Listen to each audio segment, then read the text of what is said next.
ধূমপান বা অ্যালকোহল পান করলে কি নামাজ হবে কিনা, বা আমরা অনেকের কাছে শুনেছি যে 40 দিন যাবত নামাজ হবে না, এটা কতটুকু সত্য, আর এটার ব্যাখ্যাও জানতে চাচ্ছিলাম।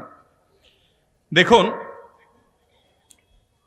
একটি হাদিস রয়েছে, নবী সাল্লাল্লাহু আলাইহি সাল্লাম বলেছেন, কেউ যদি নেশা গ্রহণ করে, নেশা জাতীয় কোনো দ্রব্য গ্রহণ করে এবং সে যদি নেশাগ্রস্ত হয়, 40 দিন যাবত তার ইবাদত কবুল হবে না, নামাজ কবুল হবে না।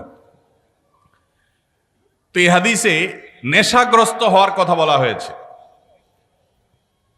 ধূমপান করা গুনাহ, এটা জায়েজ নাই, এ বিষয়ে তেমন কোনো মতপার্থক্য আলেমদের মধ্যে নাই।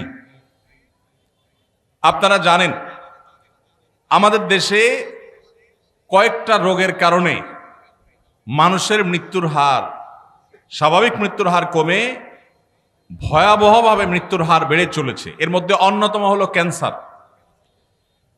আমাদের সমাজে আগে এক একটা ইউনিয়নে একজন ক্যান্সারের রোগী খুঁজে পাওয়া কঠিন হতো, এখন ঘরে ঘরে ক্যান্সারের রোগী। আপনি খোঁজ খবর নিলে দেখবেন 2-4-5টা ফ্যামিলির মধ্যে, আত্মীয় স্বজনের চেইনের মধ্যে একজন না একজন ক্যান্সারের রোগী পাওয়া গেছে। ক্যান্সারের যত কারণ আছে এর মধ্যে সবচেয়ে বড় কারণ হলো এই মাদক। এমনকি যারা পানের সাথে জর্দা খান, সাদা পাতা খান, ক্যান্সারের কারণ। ডাক্তাররা সতর্ক করেন কিন্তু আমরা শুনি না। যারা ধূমপান করছেন তারা নিজেদেরকে ধ্বংসের দিকে ঠেলে দিয়েছেন।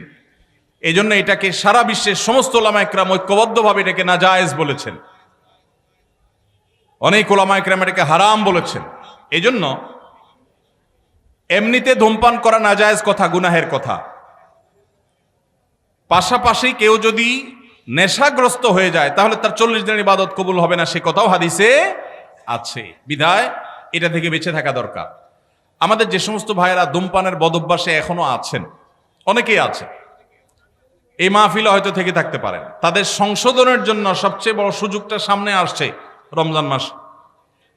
রমজান মাসে মানুষ 12 থেকে 14-16 ঘন্টা এমনি রোজা রাখে, আবার ঘুমে থাকে রাতে প্রায় 6 ঘন্টা, তাহলে 14 আর 6 20 ঘন্টা। তারাবির নামাজ এবং অন্যান্য ইফতার সাহারি এগুলো মিলে যদি আরো 1 ঘন্টাও ধরেন তাহলে 21 ঘন্টা, আর বাকি থাকে কয় ঘন্টা দিনের? মাত্র 3 ঘন্টা যদি কষ্ট করে জিম খিসে কেউ নিজেকে নিয়ন্ত্রণ করতে পারে তাহলে 30 দিন তার ধূমপান ত্যাগ করার অভ্যাস গড়ে উঠবে ইনশাআল্লাহ।